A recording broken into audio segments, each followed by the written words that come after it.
estamos no capítulo 2 do Evangelho segundo o Espiritismo, cujo título principal é Meu Reino não é deste mundo. E o subtítulo é A Vida Futura. Pilatos, tornando a entrar, pôs no palácio e, tendo feito vir Jesus, lhe disse: Sois o rei dos judeus? Jesus lhe respondeu: Meu reino não é deste mundo. Se meu reino fosse deste mundo, minha gente teria combatido para me impedir de cair nas mãos dos judeus. Mas meu reino não é aqui. Pilatos então lhe disse: Sois, pois, rei?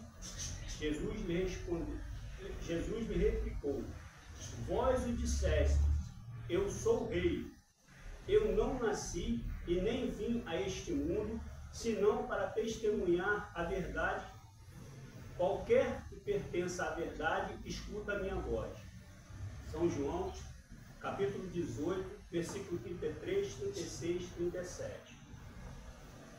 Bom, meus irmãos, Pilatos era um homem fraco, que deixou-se levar pelo egoísmo e, sobretudo, pela conivência de se manter no cargo e pelos conflitos que estavam havendo ali, para ele não se indispor com os sacerdotes judeus e tampouco com Roma, ele condena Cristo, mesmo sabendo que a sua esposa já tinha tido sonhos, já tinha tido avisos do plano espiritual sobre não condenar o justo.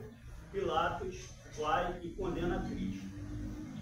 E este tribunal, a forma como acontece, que é assemelhado ao que aconteceu com Sócrates, esse tribunal deveria ser feito um quadro sobre tudo que aconteceu ali e deveria se pregar na parede atrás de todos os tribunais, para que todo aquele que tivesse a responsabilidade e o dever de julgar alguém, e julgasse com imparcialidade e, sobretudo, fizesse a justiça humana. Mas nem a justiça humana eles foram capazes de fazer. Então vamos adiante. E eles, a todo tempo, no julgamento, como era um julgamento falso, eles ficavam tentando enredar Cristo para que Cristo se declarasse rei, e se ele se declara rei, ele acaba criando um conflito com Roma. E a intenção deles era essa, porque Pilatos só poderia, vamos dizer assim, na lei deles, só poderia condenar Cristo se ele se colocasse em conflito com os interesses de Roma, se ele se colocasse como rei, se ele se colocasse no mesmo patamar terreno, tá, pessoal, do rei que havia lá, naquela região, que era uma região que era dominada pelos romanos. E, na verdade, a mensagem do Cristo não tinha nada a ver com aquilo que eles tentavam colocar. Eles traziam questões terrenas, enquanto que Cristo falava nas questões da vida futura. E agora a gente começa a falar sobre a vida futura. A vida futura que esclarece essa dúvida que todos nós temos sobre a justiça de Deus. Se nós olharmos ao plano que pertencemos, não fica muito clara a justiça de Deus. A gente não consegue perceber ela. Muitas das pessoas dizem assim: mas a justiça de Deus, mas a grande maioria fala mais como uma força de expressão, ou até mesmo de uma forma, como vamos dizer assim, da boca para fora. Porque não tem nesse plano a condição de perceber a justiça de Deus. Nós estamos num país, Brasil, que é um país que foi aqui direcionado os espíritos falidos, aqueles que se envolveram em uma série de corrupções, eles encarnaram aqui.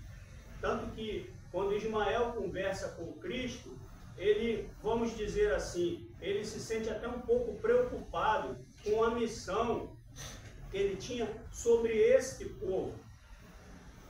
Porque ele via que verdadeiramente os que estavam encarnando no Brasil eram espíritos que tinham, ao longo das suas existências, se envolvido em corrupção, maracutaia, injustiça, uma série de coisas. Então, ele se coloca um pouco preocupado. Mas Cristo, amorosamente, explica que ele veio para os doentes, ele veio para aqueles que verdadeiramente precisam se recuperar, aqueles que precisam verdadeiramente se transformar. Então, estamos aqui hoje no Brasil e tudo que acontece aqui hoje não é surpresa para aqueles que conseguem entender o plano espiritual.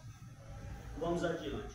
E nesse julgamento, mesmo com todo o seu amor, mesmo com toda a sua condição de espírito superior, Jesus não deixou de chamar aquele povo ali nem de hipócrita e nem de mentiroso.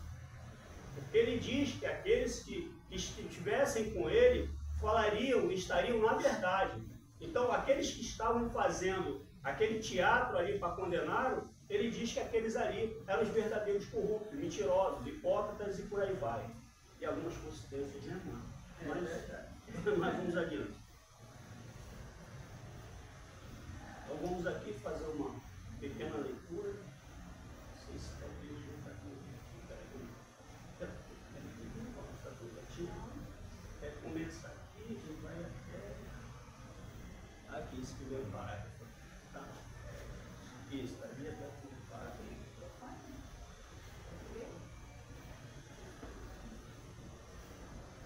A vida futura. Por essas palavras, Jesus designa claramente a vida futura, que ele apresenta, em todas as circunstâncias, como o termo para onde tende a humanidade e como sendo o objeto das principais preocupações do homem sobre a terra. Todas as suas máximas se dirigem a esse grande princípio. Sem a vida futura, com efeito, a maior parte dos seus preceitos de moral não teria nenhuma razão de ser. Por isso, aqueles que não creem na vida futura, imaginando que ele não fala senão da vida presente, não os compreendem ou os acham pueris. Esse dogma pode, pois, ser considerado como o ponto central do ensinamento do Cristo. Por isso está colocado como um dos primeiros nesta obra, porque deve ser o alvo de todos os homens. Só ele pode justificar as anomalias da vida terrestre e concordar com a justiça de Deus. A vida futura é colocada como um dogma. E o dogma nada mais é que o ponto como certo e indiscutível. Ou seja, é algo que você não pode modificar. E a vida futura, verdadeiramente, nessas indas e vindas, nessas encarnações e as nossas desencarnações, ao ponto que nós estamos no plano espiritual, que retornamos, aí vai começando a fazer sentido a justiça de Deus. Porque ora estamos em uma condição, ora estamos em outra condição, e ali nós vamos experimentando todas as possibilidades para que nós, um dia, estaremos como homem, no outro estaremos como mulher, um dia teremos a riqueza, no outro dia não teremos essa riqueza, e por aí vai. Então você vai ao ponto das encarnações, você vai descobrindo a justiça de Deus. Só que quando você está no plano espiritual, e que tudo é esclarecido para você, você absorve uma certa quantidade de informações, você não absorve tudo. E grande parte daquilo que você absorve, com a lei de esquecimento, quando chega aqui, você esquece. Então, do que você absorve, ainda pouco daquilo ali também você esquece. Então, é um processo que é lento. Só que quando nós estamos aqui, nós temos uma carência de que as coisas aconteçam muito rápido. E aquilo que não acontece do dia para a noite, acaba que nós, com as nossas ansiedades, vamos malbarateando o nosso caminho. Porque a gente quer que aquilo aconteça ao mesmo tempo. Nós não temos a paciência de esperar as coisas acontecerem. Está dando para compreender isso, pessoal?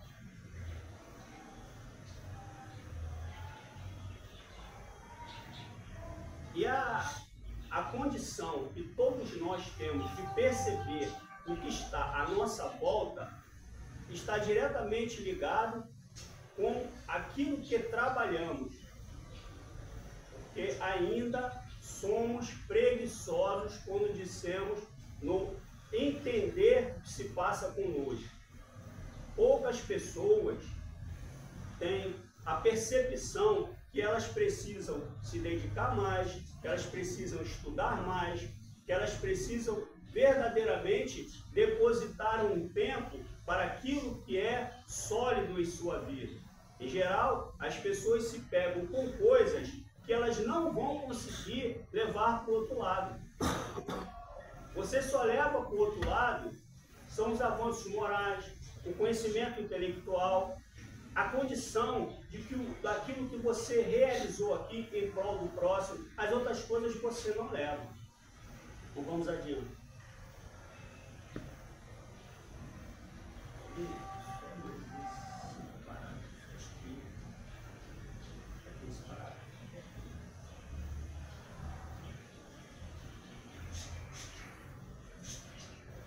Os judeus não tinham senão ideias muito incertas quanto à vida futura. Acreditavam nos anjos, que consideravam como os seres privilegiados da criação, mas não sabiam que os homens pudessem vir a ser um dia anjos e partilhar sua felicidade.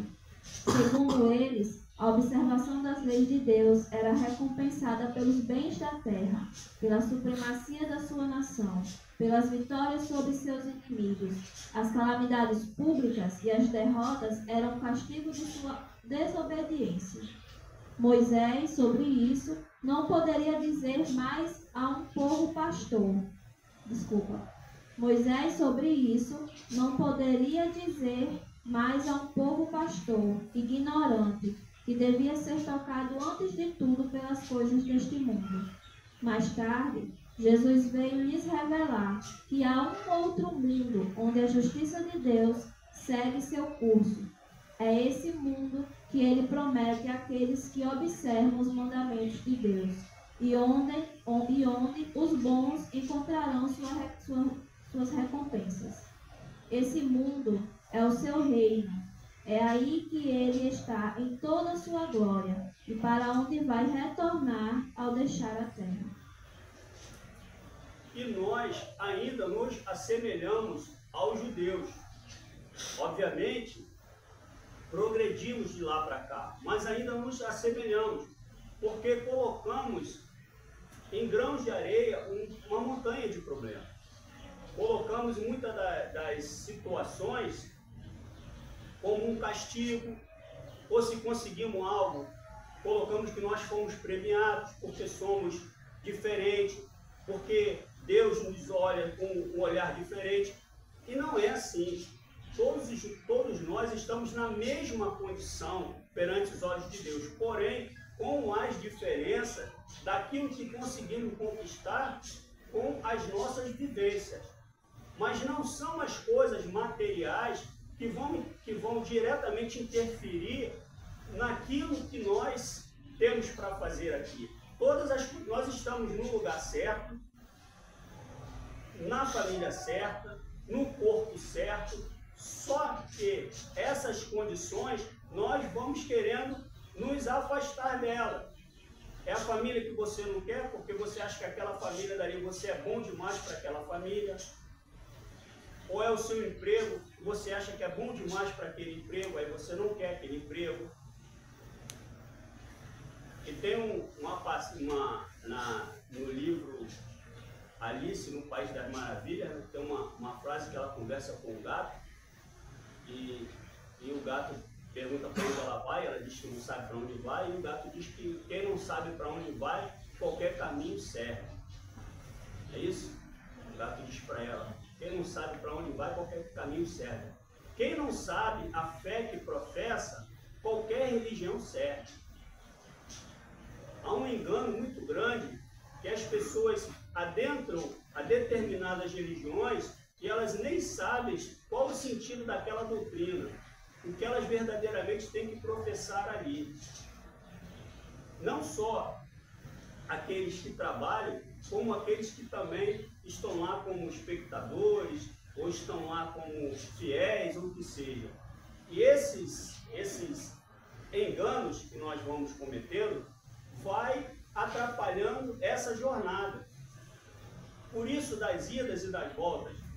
Por isso que quando Cristo é indagado sobre a questão da ressurreição, que nós podemos entender que seria a imortalidade, mas quando ele é indagado sobre as questões da ressurreição, ele diz que erras por ter desconhecimento daquilo que você se propõe a fazer. Ele estava falando com o povo que seguia uma coisa, que dizia que professava aquilo ali, mas ele não tinha nem ideia da principal coisa, que era a ressurreição. Ressurreição, que é a imortalidade, que já começava a ser despertada ali. Isso ali. Aliás, tem muitas frases do Cristo que dita naquele momento, mas que depois, com o advento do Espiritismo, a gente começa a compreender que tudo aquilo que ele queria dizer era com relação ao plano espiritual e também as reencarnações. Pode ser até aqui só. Por favor.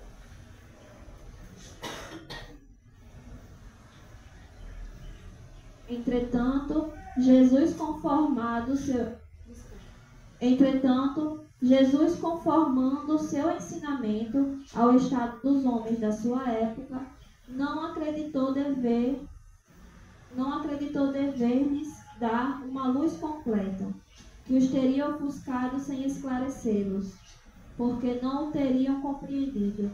Ele se limitou a colocar de alguma sorte a vida futura em princípio, como uma lei natural a qual ninguém pode escapar. Todo cristão crê, pois, forçosamente na vida futura, mas a ideia que muitos fazem dela é vaga, incompleta, e por isso mesmo falsa em vários pontos. Para um grande número, não é senão uma crença sem certeza absoluta. Daí as dúvidas e mesmo a incredulidade. Eu já fecho essa parte aqui, e aí a gente começa agora com alguns questionamentos, né? Vamos dizer assim, o mal do outro pertence ao outro. Só vai afetar o mal que nós mesmos fazemos. Então, o mal do outro pertence ao outro, e o mal que nos afeta é o mal que nós mesmos fazemos. E aí, vocês podem dizer assim, mas então você está querendo dizer que eu não devo combater o mal? Não, você tem que combater o mal. Mas como é que a gente pode combater o mal? Alguém tem ideia de como é que a gente pode combater o mal? Alguém tem ideia como é que a gente pode combater o mal? Praticando bem, vamos lá.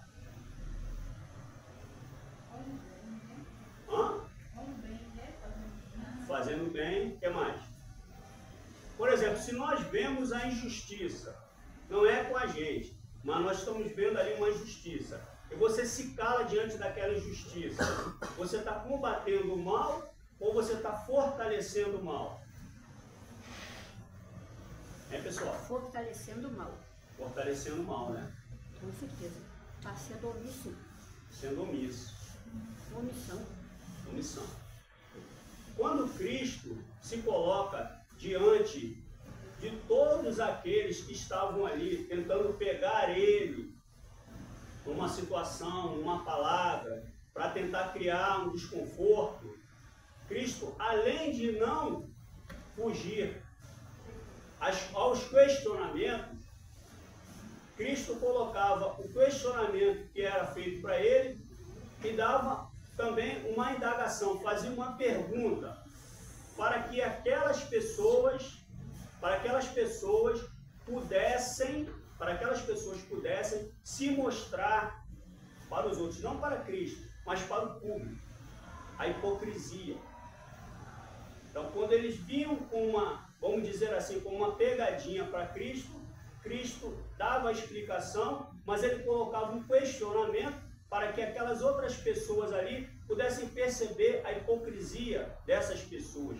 E foi por isso, por tirar o véu do templo de Jerusalém, é que eles fizeram toda esta situação para condenar Cristo. Porque eles queriam que o povo continuasse sendo iludido.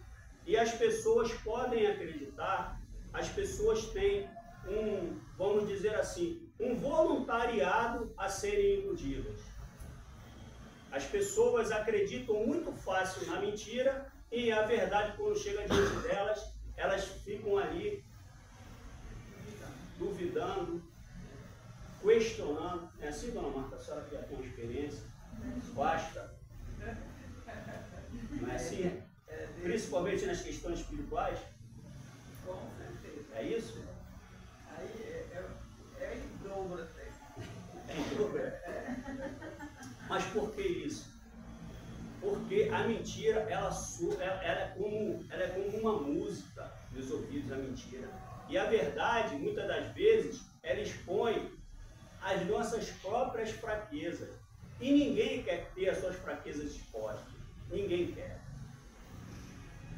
Existe um cachorro, o pitbull, que as pessoas dizem que o pitbull ele é agressivo. Na verdade, o pitbull ele é um cachorro muito medroso. Aquela agressividade todinha dele é para esconder o medo dele. Só que, obviamente, nenhum de nós aqui vai querer entrar no conflito com o pitbull. Mas, na verdade, o pitbull, quando ele é criado num ambiente mais saudável, tende aquela agressividade dele se reduzir bastante. Porém, é muita força para um animal. Eu tive pitbull e eu cheguei à conclusão que eu não tinha condições de criar um pitbull, porque quando eu tinha que sair com ele, ele me arrastava na ida e na volta. Então, é uma força muito grande dentro de um animal que é irracional. E aí, se você não pode dar poder ao homem que é racional, que dirá um animal que é irracional. Mas voltando ao que nós estávamos falando, então a mentira tem essas questões. Ela circula muito bem nos ouvidos. E as pessoas vão espalhando. A mentira, se você disser que alguém é um estelionatário, rapidamente 30 pessoas vão falar aquilo ali, sem se certificar. Mas se você disser que aquela pessoa é um missionário, é uma pessoa de Deus, 30 pessoas vão te indagar e questionar. É verdade mesmo, mas fulano é bom mesmo, essa pessoa é boa. Tem certeza disso? E ainda vão buscar, né, tudo que vai tratar dele o contrário, né? Procurar os seus defeitos. Procurar os seus defeitos. E podem acreditar que todos nós temos defeitos, exceto Cristo que esteve aqui. O restante, todos têm defeitos. E esses defeitos é que fazem de nós as particularidades. Porque temos defeitos, mas também temos qualidades. E se a gente for procurar santo para fazer qualquer coisa, qualquer tarefa, a gente não vai fazer. Não vai acontecer. Não é isso, Paulo? Não vai acontecer, né, Paulo? Então vamos adiante. E as reflexões, eu costumo pegar como exemplo algumas alegorias. E tem a alegoria da caverna de Platão, em que alguns homens nascem numa condição de escravos, eles ficam acorrentados, olhando para uma parede, e atrás deles tem uma fogueira, e tem outros homens que estão ali, entre aspas, livres, e eles começam a fazer sombras na parede, E esses homens que estão ali escravizados, eles acreditam só naquelas sombras que eles estão vendo. Há quem diga que essa alegoria, na história de Platão, é justamente a condenação de Sócrates, que era seu mentor. Porque Sócrates foi condenado, porque justamente falava da vida futura. E aquele povo ali, os gregos, eles eram extremamente materialistas, eram muito inteligentes. Mas a inteligência deles se resumia àquela inteligência que ela precisa andar junto com a moral. Eles não tinham uma moral, eles tinham só a inteligência, só o conhecer. E Sócrates se intitula sábio porque ele reconhece que não sabia tudo. E todos ali diziam que sabiam de tudo. E ele diz, então eu sou sábio, porque eu sou o único aqui, né, que reconheço que não sei tudo. E assim somos nós. Assim somos nós. Quando nós não conseguimos reconhecer que nós não estamos capacitados para tudo, que existem coisas que nós... Porque não adianta você sabotar o outro. Porque o outro, ele tem uma facilidade com uma determinada coisa e talvez você não tenha aquela mesma facilidade. Mas talvez uma coisa que para ele seja muito difícil, para você é fácil, é simples de fazer. E assim é até no dia a dia. Tem coisas no nosso cotidiano que nós fazemos com muita facilidade, já tem outras coisas que a gente faz com dificuldade. Mas essas dificuldades que nós temos no nosso dia a dia são porque temos ainda muito que aprender. Nós não temos todo o conhecimento. Se tivéssemos todo o conhecimento, a nossa cabeça explodiria. Não dá. Ainda não temos essa condição. Então vamos adiante. A vida verdadeira não é o que tocamos, mas o que sentimos. Todas as obras vão ser proveitosas se alcançar o bem comum. Tudo aquilo que nós conseguimos construir aqui, que vai ficar verdadeiramente em prol dos outros, é considerado uma obra. Aí você deixou uma obra.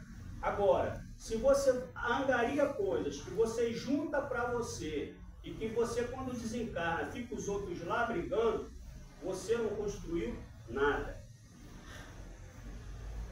Você não construiu nada. E isso é muito comum a gente ver. Antigamente a gente só via só ricos, né? Agora até os pobres estão dentro, então deixam uma bicicleta com uma briga. Não é assim, Paulo? Um quer um pneu, o outro quer um... Né, Paulo? Porque a gente já acompanhava na televisão, era até bonito, né? Deus que me perdoe. Mas era até bonito aquelas disputas, não sei quantos milhões que fulano deixou, não sei quantas casas. Agora até os pobres estão brigando por essas coisas, né?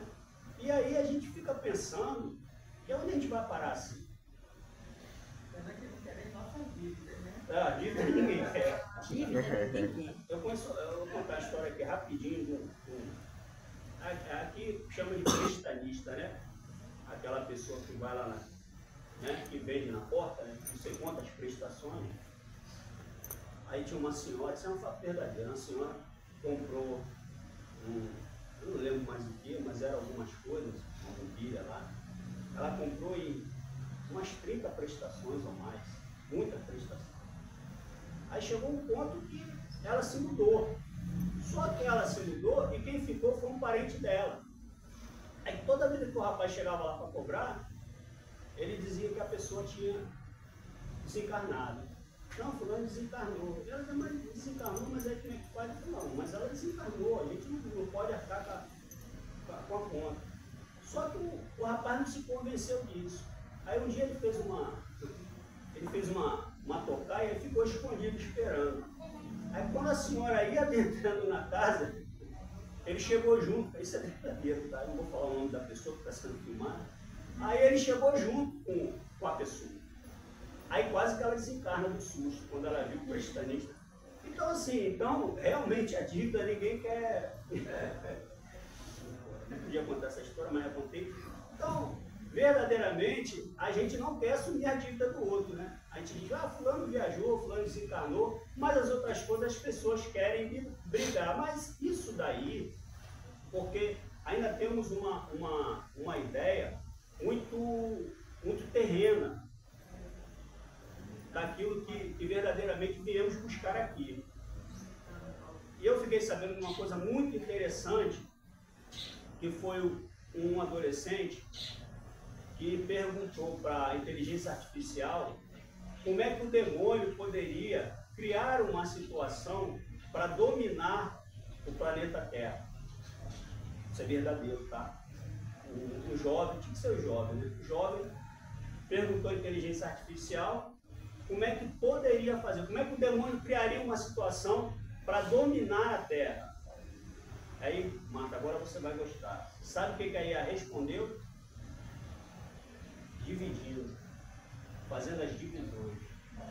Se forem ser feitas as divisões entre as religiões, entre as famílias, entre as pessoas como um todo, o plano do demônio começaria a ter êxito. E aí ele foi adiante.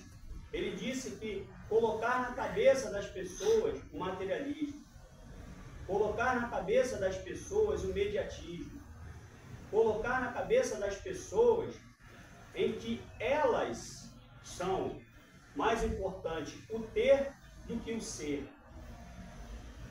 Que elas são mais importantes quando elas têm destaque, quando elas têm poder. E, consequentemente, nesses todos conflitos, chegar ao ponto de uma guerra. Então, ali, o demônio teria êxito. Só que a doutrina espírita, inclusive tem um capítulo meu Deus, fugiu o nome do livro, mas era a codificação, que fala sobre o materialismo como sendo o principal adversário do espiritismo. Adversário, mas adversário não como inimigo, mas algo que o espiritismo tem que combater. E só para finalizar, não vai existir nenhum tipo de avanço entre os homens na Terra sem conflitos. Ainda vamos necessitar muito dos conflitos. E Cristo disse que ele não veio trazer, ele veio trazer a espada. É isso? Porque haveriam ainda muitas discussões e muitas ideologias e muitos pontos com relação ao verdadeiro cristianismo. E o cristianismo, que foi sendo deturpado ao longo do tempo, hoje a doutrina espírita ela vem lutando para colocar o verdadeiro cristianismo, para que as pessoas possam se sentir verdadeiramente acolhidas. Porque se você coloca um cristianismo que ele faz distinções entre classes sociais, entre homens e mulheres, entre aqueles que têm mais saber ou menos saber, que coloca as pessoas distantes da mensagem, você não está praticando o cristianismo verdadeiro de Cristo. Então, é isso que tinha para hoje. Deus abençoe. Muito obrigado pela atenção de todos.